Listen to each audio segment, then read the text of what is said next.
Hola, muy buenos días. El día de hoy nuestro equipo nos tocó exponer las disposiciones del derecho fiscal y tributario. Mi equipo se conforma por Lucero Aguilar Casandra, Peña Sánchez Perla Fabiola, Rivera Maldonado Jafit Emilio, Rodríguez Amador Joeli, Ruiz Martínez Reina Milagro y su servidor León Oribio Junior Eduardo. Por lo tanto, les mencionaré lo que abarca el tema, que es el siguiente. Actividad de actividad financiera del Estado, conceptos del derecho fiscal, financiero y tributario, fundamentos constitucional de la contribución, jerarquía de la ley fiscal, formulación de las leyes fiscales, ámbito espacial de las leyes fiscales, temporalidad de las leyes fiscales, método de la interpretación de las leyes fiscales, potestades y facultades tributarias.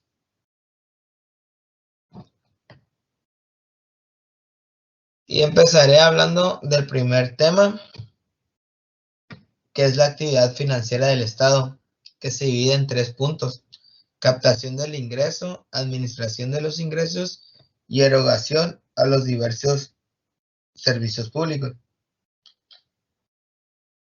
La captación de los ingresos consiste en recaudar directamente los impuestos, derechos, productos y aprovechamientos, así como captar recursos complementarios mediante la contratación de créditos y empresas en el interior del país y en el extranjero. Es el conjunto de bienes, propiedades y derechos del gobierno federal, impuesto que viene siendo el tributo. Administración de los ingresos.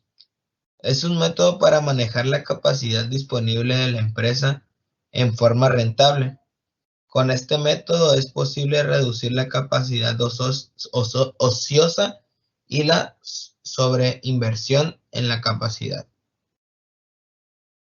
La erogación a los diversos servicios públicos.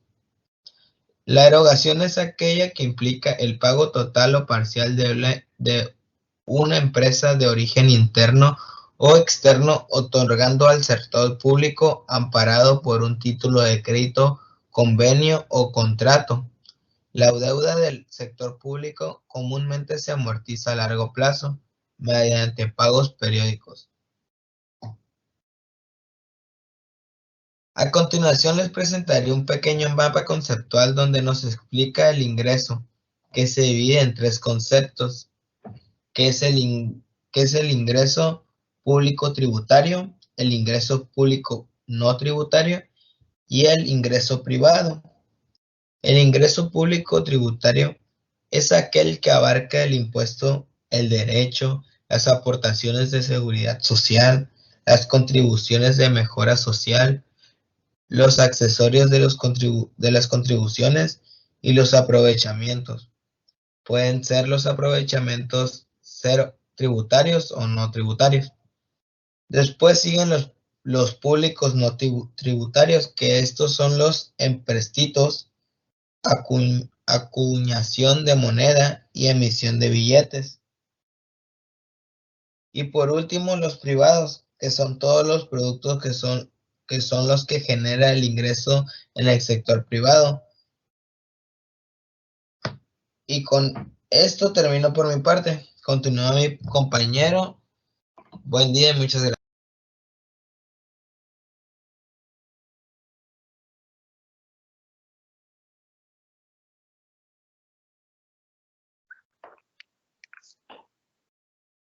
Buenas tardes, mi nombre es Emilio Rivera Maldonado y voy a retomar la palabra de mi compañero Eduardo, explicando la diferencia entre derecho fiscal y tributario. El concepto de derecho fiscal se refiere al conjunto de normas jurídicas que se sistematizan y regulan los ingresos fiscales del Estado. Comprenden el fenómeno fiscal como actividad financiera del Estado, las relaciones entre este y los particulares, y también su repercusión sobre estos últimos. Se dice que el derecho fiscal estudia los ingresos públicos, tanto tributarios como no tributarios, y tiene un campo de estudio más amplio, ya que estudia los ingresos públicos.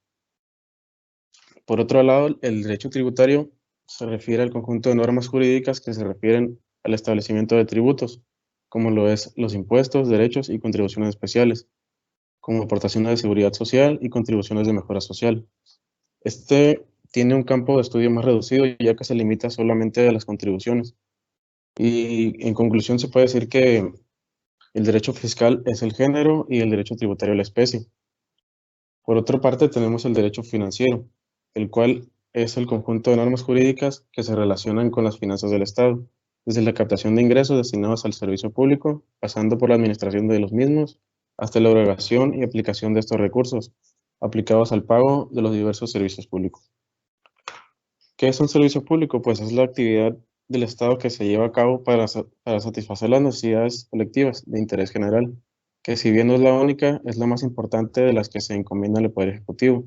Por tanto, los principales gastos públicos que se realizan en la atención y mejoramiento de estos. Los servicios públicos no los podemos dar particularmente, ya que, por ejemplo, el tener un pozo de agua, pues nos costaría muchísimo dinero, al igual que una planta de electricidad.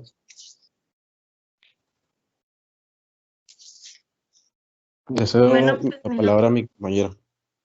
mi nombre es Jorge Rodríguez. Continuando con la exposición, pues los gastos y los servicios públicos que brinda el Estado, el municipio y la Federación, pues los del Estado son todos los que estén expresamente reservados a la Federación o bien sean competentes a los municipios. Estos son considerados del Estado.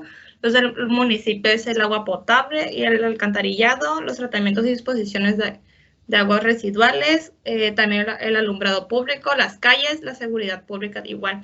Los de la Federación, pues eso es el correo, el petróleo, la electricidad, los ferrocarriles y el telégrafo, entre otros. Pues las contribuciones, pues estas se definen como la carga unilateral establecida por la ley a cargo de los habitantes de los estados destinado a satisfacer el gasto público. El fundamento constitucional, pues establece que es la obligación de los mexicanos contribuir al gasto público, tanto de la Federación como de las entidades federativas y de los municipios. En el artículo 31 del Código Fiscal de la Federación, en la fracción 4, dispone que son obligaciones de los mexicanos contribuir para los gastos de así de la Federación como del Distrito Federal o del Estado, municipio en el que se residen.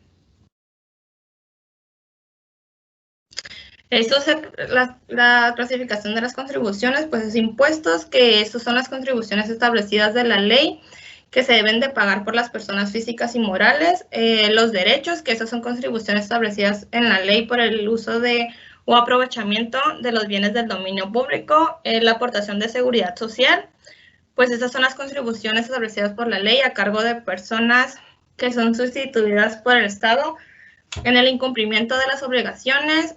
Los accesorios de las contribuciones, pues estas surgen de una forma de compensar al público por una obra o actividad que se le beneficia. Los aprovechamientos, pues estos son los ingresos que perciben el Estado por funciones de derecho. Principios de las contribuciones. Existen 4 principios fundamentales que comprenden las contribuciones. El primero es el de justicia, que nos dice que cada gobernado debe contribuir al gasto público en una proporción lo más cercana a sus capacidades contributivas. Es decir, que un obrero que perciba el salario mínimo no va a contribuir de la misma manera que una persona que gane 10 veces más. Este principio se subdivide en 2. La primera subdivisión es la de generalidad, que nos dice que todas las personas debemos de contribuir al gasto público de la misma manera. Sin embargo, hay excepciones, como aquellas asociaciones que suplan el servicio que el Estado nos debería prestar. El segundo es el de uniformidad, que nos habla de que todos somos iguales frente al impuesto y que debemos de contribuir conforme a nuestra capacidad contributiva. El segundo principio es el de certidumbre, que nos dice que el impuesto debe ser fijo y no arbitrario, y que debe comprender con los siguientes puntos: el de fecha, forma de pago y cantidad. El tercer principio es el de comodidad. Nos dice que debe ser en la época y forma en la que su pago sea más conveniente. Es decir, nos da una fecha determinada para que el pago de los impuestos sea más seguro. Economía. Este principio nos dice que los impuestos pueden sacar o impedir que entren a los bolsillos de la población una cantidad mucho mayor a la que hacen ingresar en el tesoro público. Buenas tardes, pues mi nombre es Perla Fabiola Peña Sánchez y a mí me toca hablarles sobre las jerarquías de las normas jurídicas. Como número 1 está la Constitución Política de los Estados Unidos, 2 los tratados internacionales, 3 leyes federales, 4 leyes ordinarias o locales, 5 reglamentos de leyes, 6 decretos, 7 reglas de carácter general en materia fiscal, 8 circulares, 9 jurisprudencia, 10 doctrina, 11 principios generales del derecho, 12 costumbre.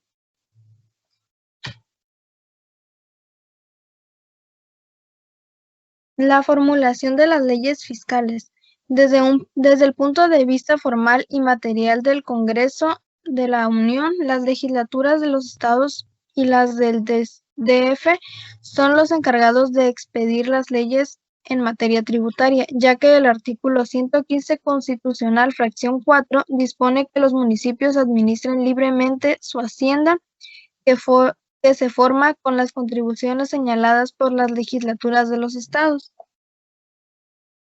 La formación de las leyes o decretos podrá comenzar indistintamente en cualquiera de las dos cámaras con la salvedad de lo dispuesto en el artículo 72, lo cual el artículo 72 establece que todo proyecto, ley o decreto cuya resolución no sea exclusiva de alguna de las cámaras se discutirá sucesivamente en ambas, observándose el reglamento de debate sobre la forma, intervalos y modo de proceder en las discusiones y votaciones.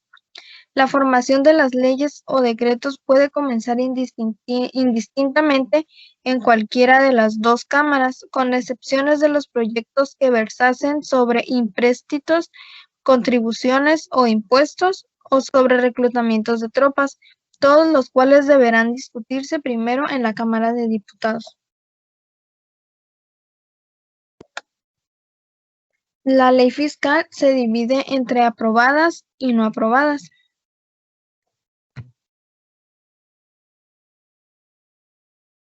El ámbito espacial de las leyes fiscales. Entendemos por ámbitos o límites espaciales de una ley el territorio en el cual tiene vigencia esta. En cuanto al espacio geográfico del código, nos encontramos que tendrá validez en todo lo largo y ancho de la Federación, los estados y municipios que la componen, entendiendo por México, país y territorio todo el espacio geográfico, zona económica exclusiva u mar territorial.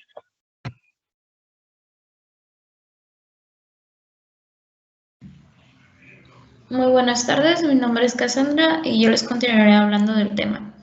En esta diapositiva podemos ver la clasificación de las leyes. Estas se dividen en leyes federales, que son las que tienen aplicación en toda la República Mexicana. Las leyes estatales, que son aquellas que tienen vigencia en el territorio de un estado o entidad federativa. Las leyes para el Distrito Federal, que son aquellas expedidas por el Congreso de la Unión, cuando actúa como órgano legislativo local, y las leyes municipales, que son todas aquellas expedidas por los congresos locales para que tengan aplicación en los municipios pertenecientes a cada estado. Temporalidad de las leyes fiscales. El límite temporal de la ley fiscal consiste así como el momento previsto para que la ley entre en vigor. En este caso se tienen dos momentos. El primer aspecto, que es señalado por la Constitución, el cual se le llama vigencia constitucional, y el segundo, que se le llama ley secundaria o ordinaria.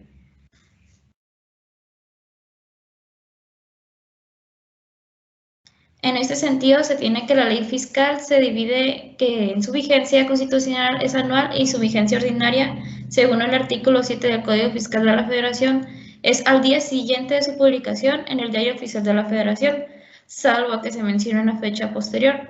También en los artículos 73, fracción séptima y 74, fracción cuarta de la Constitución, nos dice que el Congreso de la Unión deberá examinar, discutir y aprobar el presupuesto de egresos de la Federación, imponiendo las contribuciones necesarias para cubrirlo.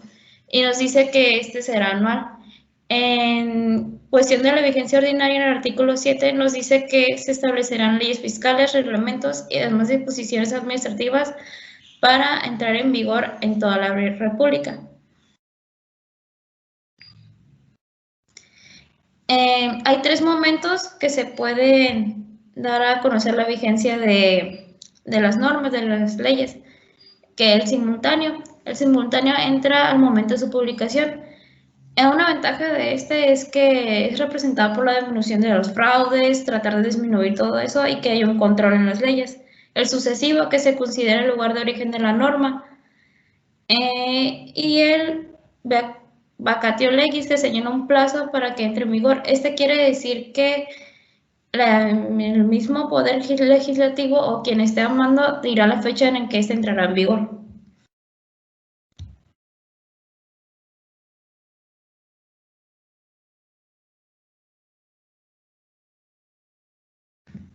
Le cedo la palabra a mi compañera Milagros. Mi nombre es Reina Milagros Ruiz Martínez y a continuación les hablaré sobre métodos de interpretación de las leyes fiscales. Nos dice que la necesidad de la interpretación nace a consecuencia de que todo precepto jurídico encierra un sentido, pero este no siempre se halla manifiesto con claridad. De igual manera, interpretar una norma jurídica es establecer su verdadero sentido y alcance. Entre las principales escuelas que se han preocupado por la interpretación aparecen la escuela absolutista y la teoría subjetiva. Enseguida vienen las potestades y facultades tributarias. Potestad tributaria, pues es una facultad o una posibilidad de establecer y regular tributos. Podrían ser tasas, impuestos, contribuciones. De igual manera se distinguen entre potestad tributaria originaria o primaria y potestad tributaria derivada o de segundo grado.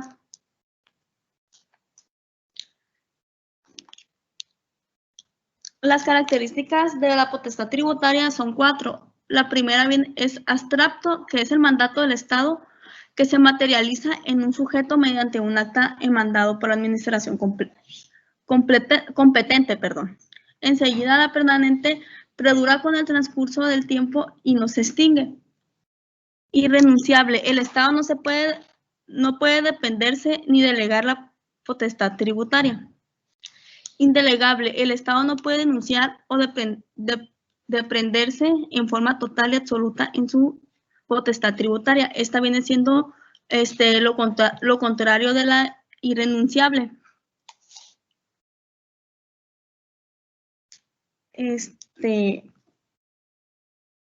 Las facultades tributarias nos dice la Constitución Política de los Estados Unidos Mexicanos, que concede facultades tanto el gobierno federal como el Estado, con el fin de que establezcan las contribuciones necesarias para cubrir su presupuesto y cumplir sus funciones.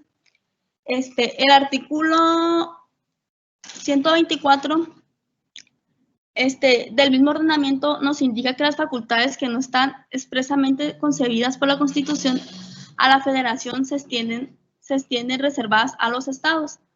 De ello, se reduce la existencia